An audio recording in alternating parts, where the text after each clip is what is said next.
So hi, good afternoon everyone. So today, it's a great opportunity to start this interview with a very special person with me today.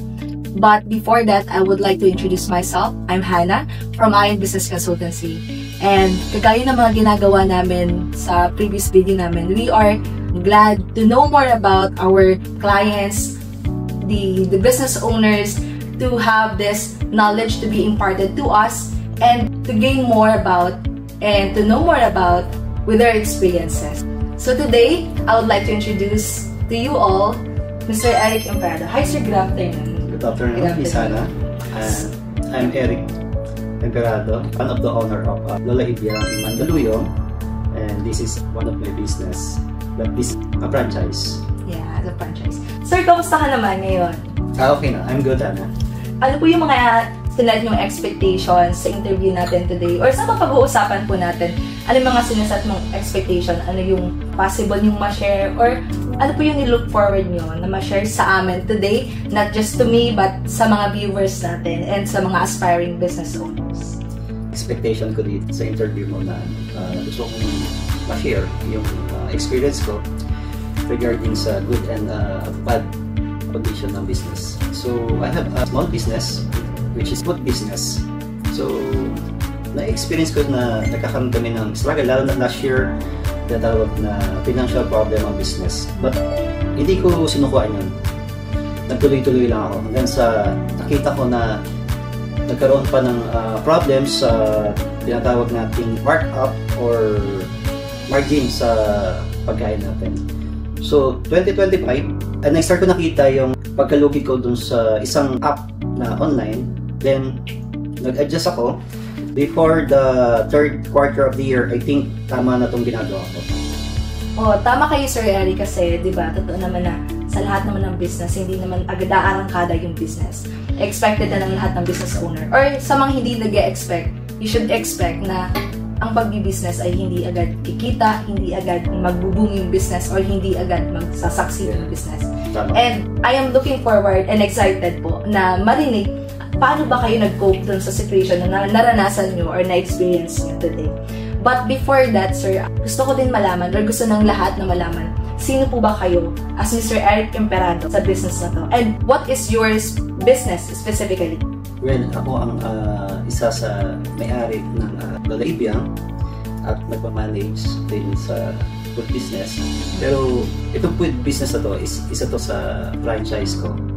Pero ang may-ari nito ay isa sa mga kaibigan ko. Nag-start to business na to nung gusto kong magtayo ng food business.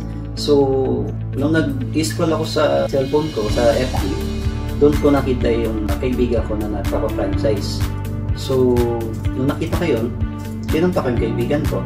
Then, I will try to franchise the kainan or the ano. Then, yun. Doon nagsimula yung Lola Ibiang Bagnet Kawali. So, the name is Lola Ibiang's Bagnet Kawali. And, alam ko sir, ano siya ngayon parang kilala talaga siya ng masa.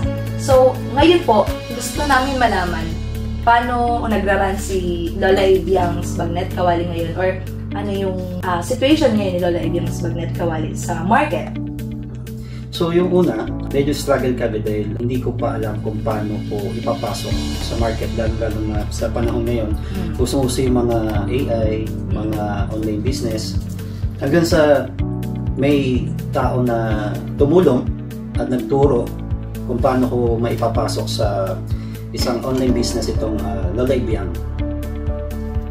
Yan. So, ngayon sir, ano yung help na nakuha nyo dun sa specific na tao na tumulong sa inyo? Or paano ito nakatulong sa inyo? Well, ang talagang isa sa umalalay sa akin dito sa Lola Ibiang Bagnet Kawali is IEN Business Consultancy. Napakalaking tulong nito sa akin dahil simula nung pinasok ko to sa kanila, marami silang advice sa akin na sinunod ko. Then, start nung nagsimula ako sa isang app na online store. Then, nasundan pa ng isa. So, naging dalawa na yung app na yon. So, doon nagtuloy-tuloy. Pero, hindi pa siya ganun katalaga kalakas. Although malakas ang sales, pero hindi siya ganun kalakas yung tinatawag natin income. Hanggang sa nag-consultant ako sa IEN, nagbigay ako ng mga problem. nagsolusyon naman sila kung paano yung markup, kung paano yung tinatawag na margin. So tinuro nila sa akin, in-apply ko naman dito sa store. So from ngayon, nagiging okay naman ng takbo ng negosyo. So si IEN po yung tumulong sa business ninyo Yes. so far.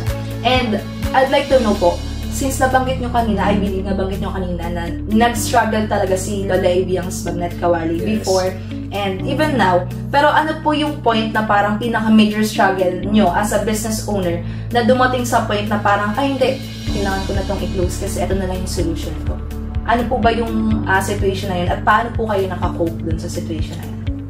Doon naman sa pag-i-struggle, actually talagang number one na struggle ng isang business ay yung tinatawag na financial. Although maganda ang sales, pero hindi ko na-control yung tinatawag nating pricing. So although bumibenta yung tindahan, pero hindi nag-i-income yung tindahan. Siguro dahil doon sa mga expenses, doon ako nahirapan. Pero yun nga, tulad ng sinabi ko, binigyan ako ng advice or alalay ni IEN, doon ko na itama lahat ng mga profit margin ko at doon ko na itama lahat dahil sa kanila. Alright, thank you Sir Eric. So, naririnig ko nga sir sa most na business owner na financial talaga yung nagiging struggle nila, major problem ng mga business owner. And I'd like to know sir, ano po ba yung parang, dumating din po ba kayo sa point na parang magtatagal kami ng employee dahil nga naghihirapan kami? Or paano kayo nag-adjust doon? Nagkaroon din ba kayo ng situation na parang magbabawas kami ng employee kasi hindi na kaya? Parang ganun. Yes, tama ka dyan, Ana. Kasi nung nakita ko yung financial ko, medyo nalulugi talaga. Naisip ko na yan. Sabi ko, magbawas ako ng tao. Pero bago ko tinignan yung pagbabawas ng tao, check muna ako sa expenses kung saan ba talaga yung talagang malaking expenses ko. Pero before ko masabi na sa mga tao ko yung mismong mga tao ng Lola Abby ang nag-suggest para makatulong sa tindahan na, sir, imbes na magbawas tayo, magbabawasan na muna kami ng pasok. So, imbes na once a week yung day off namin, gawin namin 2 days para makabawas sa expenses. So, swerte din ako sa mga tao na yun dahil hindi lang ako yung nag-iisip sa tindahan para ma-protectionan yung store. Sila mismo, mayroong initiative na kung nag-iisip, mayroong silang sinasabi or nag-iisip din sila para makatulong, makasurvive yung tindahan. Wow, ang galing naman ng mga empleyado niyo, sir. Pero ang bibihira yung ganang empleyado, di ba? Yes. Na parang sila na yung mismo mag-a-adjust para lang. Kasi mostly ng mga empleyado, aminin man natin sa hindi, ang pinaka-motivation ng mga empleyado is yung sahod. Pero in that situation, yung empleyado na mismo ninyo ang nagsabi na bawasan yung or dagdagan yung off nila para mabawasan yung expense. Yes, tama. But I believe, sir, may impact din kung how you manage your people.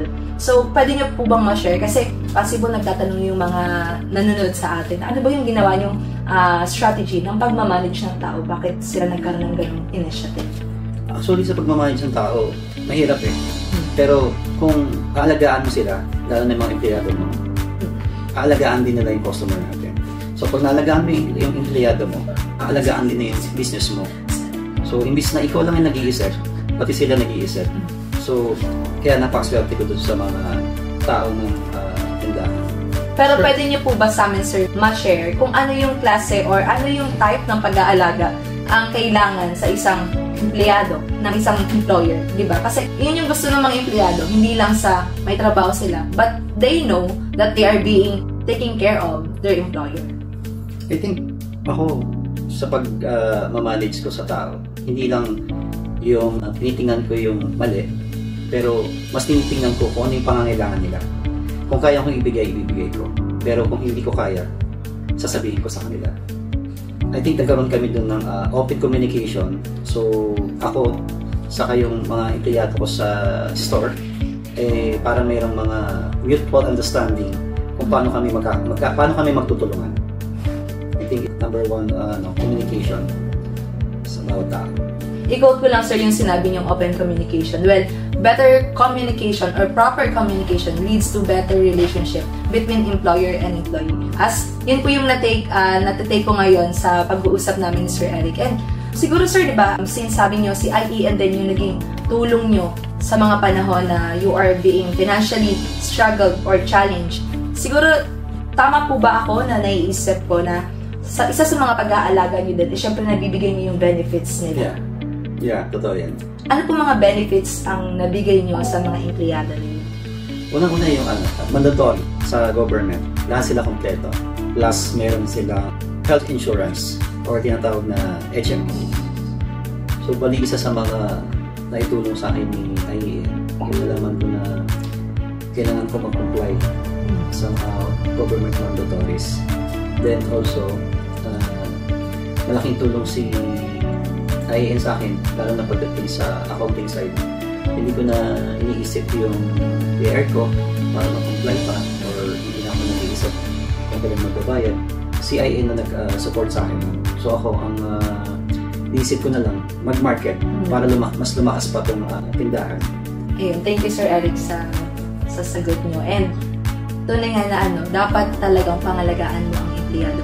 Not just because you love them, but because doesn't want to be penalized by the government or any government agency. Kasi nasa batas po na kailangan meron silang government mandatories. Kasi right po yun ng mga empleyado. And ano pa po sir so knowing po Sir Eric na parang meron pong someone talaga na tumulong sa inyo when it comes to your accounting matters ng business ng Lola Ibiang's Bagnet Kawali. Syempre, parang wala nang hassle, di ba? Kasi sabi nyo nga po kanina na nakapag-focus talaga kayo sa pagmamarket. As owner ng business, dun kayo nakafocus kung paano magiging malaki yung business, paano mag-expand yung business. And hindi nyo din po ba naging struggle kung paano magiging legal yung business? Actually, yun na isa sa mga una naisip ko nung sisimulan ko itong food business. Kasi sabi ko sa sarili ko, kailangan ko bang i-rehistro kagad ito? Wala pa naman akong kinikita. Paano yun? Sisingilin kagad ako ni BIR monthly. Pero, no choice. Kailangan kong i-rehistro to para mas ma-market ko siya. Kasi kung hindi nakarehistro yung business ko, hindi ako makakapag-apply sa mga online app na usong-usong ngayon.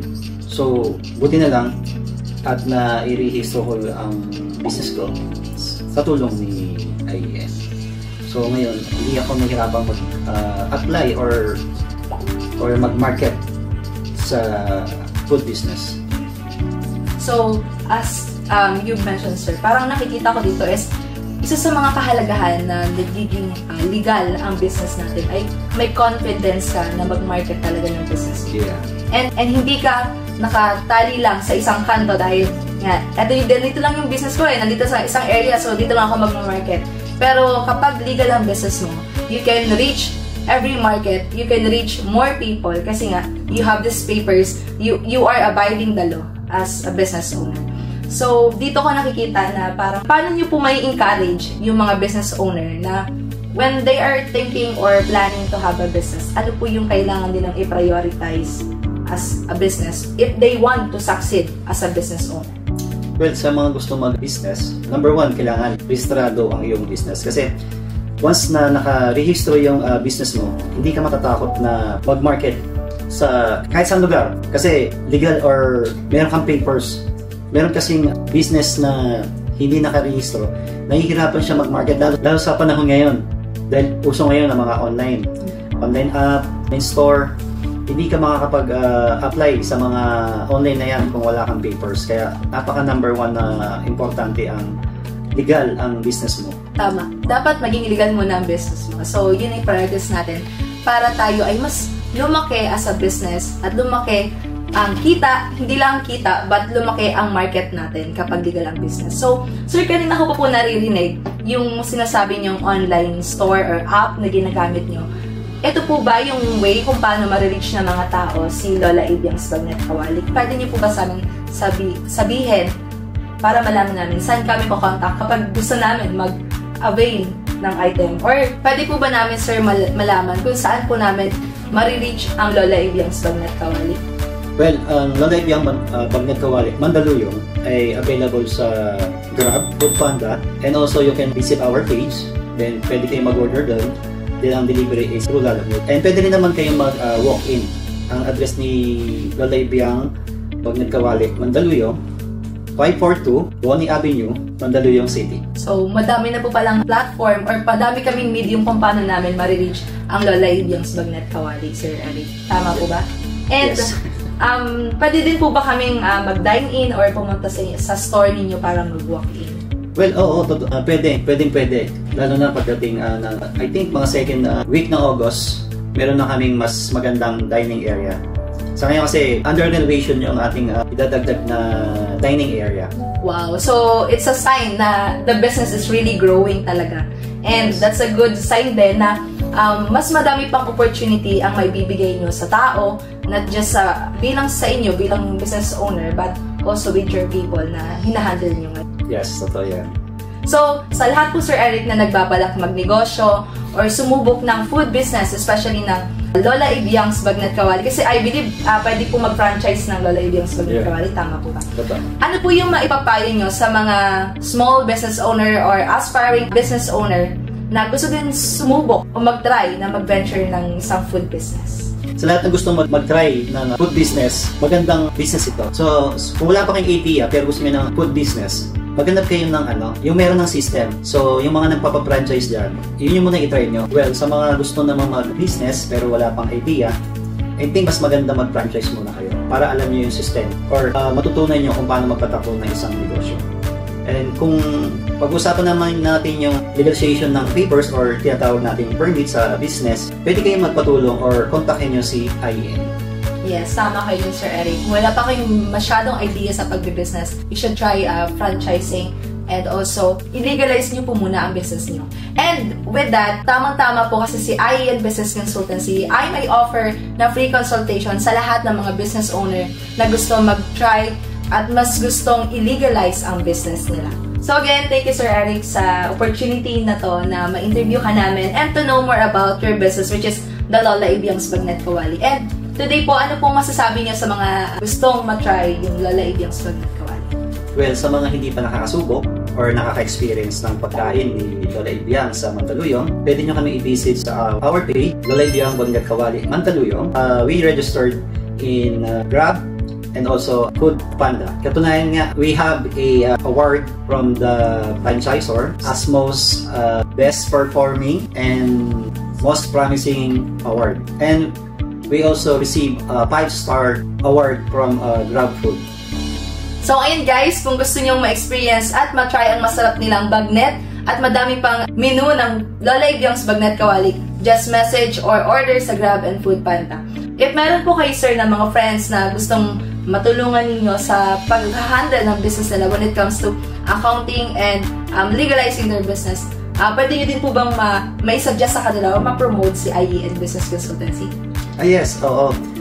Yes, I highly recommended the IEN Business Consultancy sa mga kakilala ko or mga kaibigan ko na kung gusto nilang mas mapalago yung kanilang business, merong free consultation si IEN Business Consultancy. Yan. Thank you so much, Sir Eric. And I am so glad na naka-interview po namin kayo today. Thank you so much. Thank you, Hannah. Maraming salamat. And sa lahat po ng gustong maging legal ang business nyo, just choose IEN and you will experience convenience. Have a good one.